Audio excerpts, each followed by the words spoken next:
జయ లక్ష్మీనారాయణ. ఓం ఆదిలక్ష్మీ నమః. ఆదిలక్ష్మి అంటే మొట్టమొదటి లక్ష్మి. లక్ష్మి పుట్టినప్పుడు ప్రాదుర్భావ కథ అంటారు, అంటే ఉద్భవించినప్పుడు. जैसा पहले उन्होंने सृष्टि में हम लोगों को देखना चालू कर, यानी कि इसके पहले लक्ष्मी थी नहीं है, तो फिर हम लोग को कब दिखी? जब नारायण दिखाए। సృష్టి అంతా ప్రళయంతో ఎప్పుడు నిండిపోతూ ఉంటుంది. ప్రతి 4 పాదాలకి ఒక యుగం అయిపోతుంది. ఒక యుగం పూర్తి చేసుకున్న తర్వాత మళ్ళీ కొత్త యుగం మొదలవుతుంది. కొత్త యుగం మొదలైన ప్రతిసారి అందరు దేవి దేవతలు మళ్ళీ ఉద్భవిస్తారు. అన్ని లోకాలు ప్రళయంలో వెళ్ళిపోతాయి. శాశ్వత లోకము పరమాత్మ యొక్క లోకము. ఆ లోకంలో లక్ష్మీనారాయణులు దివ్య సూర్యులు అంటారు. ఎవరైతే పరమాత్మను పొందుతారో వాళ్ళకి పరమాత్మ లాగా శంఖచక్ర గదాలు అన్నీ ఉంటాయి వాళ్ళకు కూడా. ఆ లోకానికి వెళ్ళి చూస్తే ఎవరు నారాయణుడో ఎవరు దివ్య సూర్యులో తెలియదు. అలాంటి లోకం అన్నమాట. ఎవరు వెళ్ళినా సరే అందరికీ శంఖచక్రాలు ఉంటాయి, అందరికీ 4 చేతులు ఉంటాయి. అందరూ అలా తిరుగుతూ ఉంటే అందరూ పీతాంబరధారి. పీతాంబరధారి అంటే ఎల్లో కలర్ వస్త్రం ధరించి, పట్టు వస్త్రం ధరించి అందరూ అలాగే కనిపిస్తారు. మరి ఇందులో పరమాత్మ ఎవరు? జయ విజయులు ద్వారం బయట ఉంటారు ఎప్పుడు. వారిని వెళ్ళి అడగాల్సి వస్తుంది, బాబు ఇందులో నారాయణుడు. వాళ్ళు కూడా అలాగే కనిపిస్తారు. ఈయనే నారాయణుడా? మరి నారాయణుడు ఎవరు? ఎలా వెళ్ళి కనుక్కోవాలి? అందరినీ అడుగుతూ అడుగుతూ వెళ్తే ఆఖరికి మనము విశ్వక్సేనుడిని కలుస్తూ ఉంటాం. విశ్వక్సేనుడిని కలిస్తే విశ్వక్సేనుడు ఏంటి? గణపతి. కైలాసంలో గణపతి, వైకుంఠంలో పరమపదంలో విశ్వక్సేనుడు. ఆయన గణాలన్నిటికీ అధిపతి, అంటే సేనానాయకుడు. అందుకని ఆయనని సేనానాయక అని పిలుస్తారు. ఆయన్ని కలిస్తే ఆయన కూడా అలాగే కనిపిస్తాడట, ఇంకా అందంగా కనిపిస్తాడట. అబ్బా ఈయనే నారాయణుడేమో, ఇక్కడే ఆగిపోదాం అనుకుంటారు. అలా ప్రతి చోట కన్ఫ్యూజ్ అయ్యేలాగా ఉంటుందట. ఎక్కడ చూసినా వైభవం. ఎంత వైభవం అంటే అది ఎప్పుడు తరగని వైభవం. అక్షయంలాగా ఎక్కడ చూసినా మణులు, రత్నాలు, వజ్రాలు, బంగారంతో తాపడాలు చేసిన భవంతులు ఉంటాయట ఒక్కొక్కడికి. అంటే నారాయణుడితో సరి సమానమైన భవంతుల్లో వాళ్ళు కూడా నివసిస్తారు. నదుల్లో వజ్రవైడూర్యాలు పారుతూ ఉంటాయి. ఇలా చేయబెడితే అక్కడున్న నదిలో నీళ్ళల్లో మనకి వజ్రవైడూర్యాలు దొరుకుతాయి. పుష్పాలు ఇవన్నీ బంగారు పుష్పాలు ఇట్లా నేల రాలిపోతూ ఉంటాయి. ఎక్కడ చూసినా అసలు ఇంతటి వైభవమా? ఆ వైభవం చూడడానికి మన 2 కళ్ళు సరిపోతాం. అందుకని ఎప్పుడు పరమాత్మను ఎలా చూడాలి? కళ్ళతో చూడాలి, ఆత్మతో చూడాలి, హృదయంతో చూడాలి. అందుకని అమ్మవారు ఏమంటుంది? పరమాత్మని ఎలా ప్రేమించాలో, ఎలా పొందాలో, పరమాత్మ సాన్నిధ్యాన్ని పొందడానికి శరణాగతి ఒకటే మార్గము అని చెప్పి మనకి చక్కగా తను ఆచరించి చూపిస్తుంది. అట్లాని మహాలక్ష్మికి ఏమన్నా శక్తులు లేవా? మహాలక్ష్మి లేకపోతే నారాయణుడికే ధనం ఉండదు కదా. అలాంటిది కూడా ఆమె పురుషాకార స్వరూపి, అంటే తనకి తానుగా తన భక్తుల్ని అనుగ్రహించగలిగే శక్తి కలిగినది. అయినా సరే పరమాత్మని ఆశ్రయించి పరమాత్మ ద్వారా తన భక్తులని కనికరించాలి. నేను ఇస్తే కనుక సంపదలు ఇస్తాను, భోగాలు ఇస్తాను, పదవులు ఇస్తాను, లేకపోతే ఉద్యోగాల్లో మంచి మంచి పదవులు ఇస్తాను. కానీ పరమాత్మని పొందితే మోక్షం అది ఎవరూ ఇవ్వలేరు. అలాంటి పదవి ఆయన మాత్రమే ఇవ్వగలడు. కాబట్టి నేను ఇచ్చే సంపదలంతా ఒక పక్కన ఉంటే పరమాత్మ ఇచ్చే వైభవం చాలా పెద్దది. అందుకని దాన్ని పొందాలి అంటే ఆయనని ఆశ్రయించాలి అని చూపిస్తుంది. అయితే మన ఇంట్లో కూడా ఎవరి మీదైనా మనకి, ఇప్పుడు మన ఇంట్లో మా అమ్మ నాన్నలో ఎవరి దగ్గరికి వెళ్తాం? ఫస్ట్ అమ్మ దగ్గరికి వెళ్తాం. ఏదైనా నాన్న దగ్గరికి ఎందుకు వెళ్తాం? లెక్చర్ పడతాడు. అబ్బా కాకాయ నొప్పి. ఇప్పుడు ఈయన దగ్గరికి వెళ్తే ఏదో ఒకటి తిడతాడు. ఇది కాదంటాడు, అది కాదంటాడు, అదేంటి ఇదేంటి అంటాడు, పొరవ తినేస్తాడు రా బాబు అని చెప్పేసి అమ్మ దగ్గరికి వెళ్ళి అమ్మ అమ్మ అమ్మ అంటే ఇచ్చేస్తుంది అమ్మ కదా. అందుకని మనం అమ్మ దగ్గరికి వెళ్ళిపోతాం. అలాగే మనం కూడా వైష్ణవ సాంప్రదాయంలో శ్రీ వైష్ణవులు అంటారు. శ్రీ మహావిష్ణువుని ఆశ్రయించడానికి శ్రీని ఆశ్రయించిన వాళ్ళు. శ్రీ అంటే ఆ లక్ష్మి, ఆ లక్ష్మిని ఆశ్రయించిన వాళ్ళని అర్థం. కాబట్టి ఆ పరమాత్మని ఆశ్రయించడానికి మనం పొందాల్సింది ఏంటి అంటే ప్రతిరోజు భక్తిని పొందాలి, ప్రేమని పొందాలి. ఎవరితోటి ప్రేమను పొందాలి? పరమాత్మతో ప్రేమను పొందాలి. అది ఎవరు పొందారు? మీకు బాగా తెలిసిన వాళ్ళే పొందారు. బాగా తెలుసు మీ అందరికీ వాళ్ళు ఎవరు పొందారు చెప్పండి? ప్రేమ ప్రేమ అనుభూతిని పొందిన వాళ్ళు ఎవరు? పరమాత్మతో సాంగత్యాన్ని, ప్రేమ అనుభూతిని పొందిన వాళ్ళు. బాగా పొందిన వాళ్ళని మనకి చాలా మంది తెలుసు. అయితే మనకి బాగా తెలిసిన వాళ్ళే ఎక్కువ మంది వాళ్ళు. भगवान से भक्त प्रहलाद भी है, జానాబాయి కూడా ఉంది, భానుదాస కూడా ఉన్నాడు. కానీ పరమాత్మని సాక్షాత్తుగా చేసుకుని సాక్షాత్తుగా ఆయనతోటి అనుభవాన్ని పొందిన వాళ్ళే వాళ్ళు గోపికని. మనందరికీ తెలిసిన వాళ్ళే, ఎప్పుడు ప్రతిరోజు తెలిసిన వాళ్ళే. సాక్షాత్తుగా అంటే లైవ్గా परमात्मा के साथ रह के, कृष्ण के साथ रह के, कृष्ण को अनुभूति అంటే కృష్ణుడిని పొందిన వాడు పూర్తిగా. మనల్ని మనం సమర్పించుకోవడం అంటే గోపికల్ని చూసి నేర్చుకోవాలి. हम लोग अपने आप को समर्पण करना है. कैसे समर्पण करना है? माँ को तो देखे तो बोलेंगे कि यह माँ लक्ष्मी है, उनके पत्नी है, तो समर्पण भाव रहेगा. मेरी पत्नी को भी है. मगर भगवान के साथ उतना समर्पण भाव रहने के लिए कोई है क्या? है, बहुत है. गोपिका है ये, वो करके दिखाए. उन्होंने अपने पति को भी छोड़ दिए, संसार को भी छोड़ दिए, साक्षात परमात्मा के साथ अपना प्रेम रचाए.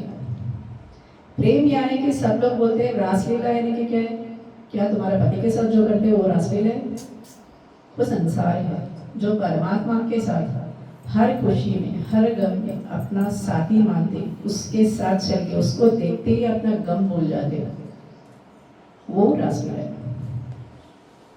वो रास रसाना है कि हमारे अंदर जितने भी रास है वो पूरे लीला में बदल जाए. वो कौन बदल सकते हैं? परमात्मा बदल सकते हैं. इसलिए माँ बोलती है कि गोपिका के पाद धूली तो भी बनूं. धूली, धूली यानी मट्टी. पादों के नीचे उन लोग पाद डाल के उठाते तो थोड़ा मट्टी गिरता था, वो लोग कम से कम. वो परमात्मा भी अपने सर पे माथे पे लगाते करते उतना वैभव है. यानी कि कहीं पे भी वो वैभव नहीं मिलता, कहीं पे भी भक्त भक्ति रहता. यहाँ एक जगह पे भगवान अपने आप को भक्त के आधीन कर देते, इसलिए भक्त आधीन परमात्मा होते हैं. लक्ष्मी को भी छोड़ देते. माँ बुलाए, इन लोग भक्त बुलाए तो लक्ष्मी को भी छोड़ के चले जाते. उतने भक्त के लिए प्यार उनके पास है. हम लोग लेने के लिए हम तैयार नहीं है, माँ कहती है. इसलिए माँ बार बार आके कभी भी वो गर्भावास दोष नहीं उठाई, कभी भी वो प्रकट हुई, कहीं से भी वो प्रकट हुई. वो कहीं पे भी गर्भ में आके बॉर्न नहीं हुई. इसलिए माँ को बोलते हैं कि श्रद्धा रूप गुण, इच्छा ज्ञान क्रिया शक्ति. इच्छा यानी कि अपनी इच्छा से कब कहाँ पर उनको प्रकट होना है वो प्रकट हो जाएगी. ज्ञान, जिनके पास ज्ञानम है कि परमात्मा को पाना है तो उसके साथ रहेगी. और क्रिया, तुम्हारा क्रिया यानी कि तो अभी तुम्हारा जो भी है गुरु के समर्पण है, भगवान के समर्पण है, तो उसकी वजह से वो आपके साथ रह जाए. अपने बड़ों बुजुर्गों के समर्पण है घर में जो जो है उस हिसाब से उन्हें आपके साथ रह जाए. इसलिए इसको इच्छा ज्ञान क्रिया शक्ति స్వరూపిణి అని చెప్తారు అమ్మవారిని. అందుకని అమ్మవారిని పొందడానికి ఎప్పుడూ కూడా అహంకారం ఉండకూడదు. ప్రతి నా సంవత్సరం చెప్తూ ఉంటాను, డబ్బులు రాగానే అందరికి అహంకారం వస్తుంది, జాగ్రత్తగా ఉండాలి. తెలిసిందా? భాస్కర్ నీకు కూడా డబ్బు వచ్చే వరకు మనిషి ఒకలాగా ఉంటాడు. డబ్బు వచ్చిన తర్వాత అమ్మవారు పరీక్షిస్తుంది. మనకు అహంకారం వచ్చిందా, మాట్లాడేటప్పుడు డామినేటింగ్గా ఇష్టం వచ్చినట్టు మాట్లాడుతున్నామా చూస్తుంది, వెళ్ళిపోతుంది. ఏమనరు మనల్ని, వెళ్ళిపోతే చాలు. ఛాన్స్ ఇస్తుంది, పైకి పైకి తీసుకొస్తుంది. ఆ తర్వాత మనమే నిలబడలేకపోతాం అంతే. అయితే ఈ అమ్మవారి యొక్క దివ్యమాత యొక్క అనుగ్రహం లేకపోతే దేవతలు కూడా ఎప్పుడూ నశించిపోయి ఉండేవాళ్ళు. ఒకానొకప్పుడు దేవదానం సంగ్రామంలో గెలిచిన దేవతలు విజయలక్ష్మిని, వీరలక్ష్మిని, మహాలక్ష్మిని మర్చిపోయి గెలుపంతా తమదే అని గొప్పతనంగా భావించుకొని వాళ్ళు మంచిగా పార్టీ చేసుకుంటున్నారు సురాపానంతో. అప్పుడు ఆ మహాలక్ష్మి యక్షరూపంలో దర్శనమిచ్చింది. ఆ యక్షరూపంలో దర్శనమిచ్చినప్పుడు దేవతలు ఆమె రూపంలో తెలుసుకోలేకపోయారు, మారు రూపంలో వచ్చింది కాబట్టి. కేవలము తేజో రూపంగా వెలుగుతుంది. అంటే తేజస్సు అంటే అగ్ని, దాని తేజస్సు అంటాం. దాని తేజస్సులాగా ఆమె రూపం కనిపిస్తుంది. అందుకని వాళ్ళు గుర్తుపట్టలేకపోయారు. వీళ్ళకి గెలిచామని అహంకారం వచ్చేసింది. మా అంతటి వాళ్ళు లేరు, మేమే దేవతలము అని అహంకారం వచ్చింది. అందువల్ల కూడా అమ్మవారిని గుర్తించారు. అహంకారం వచ్చినప్పుడు మనం ముందున్నవాడు గడ్డి పోచలా కనిపిస్తాడు, ఘాస్కే బరాబర్ దిగుతాం. ఇస్లియే వీళ్ళకు కూడా దేవతలకు కూడా అలాగే వచ్చింది. అయితే వాళ్ళకి బుద్ధి చెప్పాలని అమ్మవారు నిర్ణయించుకుంది. అందుకని వెంటనే ఇంద్రుడు ఏం చేశాడంట, అగ్నిదేవుడిని పంపించాడు. ఎవరో ఆమె తెలుసుకోపోవాలి. నేను వెళ్ళడం ఏంటి, దేవతలకే రాజు నేను, కాబట్టి నువ్వు అని అగ్నిదేవుడిని పంపిస్తాడు. అగ్ని వెళ్తాడు, ఆమెను అడుగుతాడు, ఓ అపురూపమా, ఎంత సౌందర్య రాశి నువ్వు, నీ స్వరూపం ఏంటి, నువ్వెవరు అని అడుగుతాడు. అడిగితే ఆమె అంటుంది, నేను అగ్నిహోత్రుడను, నేను కావాలనుకుంటే సర్వం ధరించగలను అంటాడు. అది కూడా అహంకారంతో చెప్పాడు. అయితే అమ్మవారు ఏమంటుంది, సరే నువ్వు నేనెవరో తెలుసుకోవాలని వచ్చి నీ అహంకారాన్ని దర్పాన్ని చూపించావు నా దగ్గర, కాబట్టి ఈ గడ్డిని కాల్చాలి. ఒక గడ్డి ముక్క అక్కడ పడేసి కాల్చేయండి. ఎంత ప్రయత్నం చేసినా గడ్డిని కాల్చలేకపోతాడు అగ్నిదేవుడు. కాల్చలేకపోతే ఇదేంటి అసలు అని కాళ్ళకి దండం పెట్టి నువ్వెవరో నాకు చెప్పు అంటే, నేను చెప్పను, పో, ఎవడో వాడు రాని పో అంటారు అని పంపించేసి అంటే వెళ్ళిపోతాడు అగ్నిదేవుడు. ఒక దర్భని నేను, ఒక కుషని నేను కాల్చలేకపోయానా అని తలదించుకొని సిగ్గుతోటి వెళ్ళిపోతాడు. తర్వాత ఇంకా అప్పుడు కూడా ఇంద్రుడికి ఏమీ అహంకారం చాలు, వాయుదేవుడిని పంపిస్తాడు. ఓ నువ్వు పోయినా ఆమె ఎవరో తెలుసుకురాపో, ఊరికే మన దగ్గర వచ్చి ఎందుకు కూర్చుంది, బయట ఎవరు పడితే వాళ్ళు రావడానికి వెళ్ళే కదా స్వర్గం అని చెప్తాడు. అంటే వాయుదేవుడు వస్తాడు. అప్పుడు వాయుదేవుడు అదే చెప్తాడు, నువ్వు ఎవరో చెప్పు, నేను ఎవరినో తెలుసా, వాయువుని, నేను తలుచుకుంటే సృష్టి మొత్తాన్ని ఇలాగే చుట్టేసేసి బయటపడేయగలుగుతాను, దేన్నైనా ఊపేయగలుగుతాను, దేన్నైనా పిగిలించి పైకి లేపేయగలుగుతాను అంటాడు. ఏంటి పేడంకు జడసే ఉడాకే పేక్స్ అవుతారు, అంత బలశాలి నేను అంటాడు. అయితే సరే ఈ దర్భని ఎగరగొట్టు అంటాడు. దర్భని కొంచెం కూడా కదిలించలేకపోతాడు. ఉఫ్ఫు ఊది ఊది ఊది ఊది లోపల ఉన్న గాలి అయిపోతుంది. నా ప్రాణమే పోయేటట్టు బాబోయ్ అని కాళ్ళకి దండం పెట్టి వెళ్ళిపోతాడు. నువ్వు చెప్పు అంటే, ఆ రాణి వాడు వచ్చిన తర్వాత చూసుకుంటానండి, అంతేగాని ఎవరు అని చెప్పలేదు.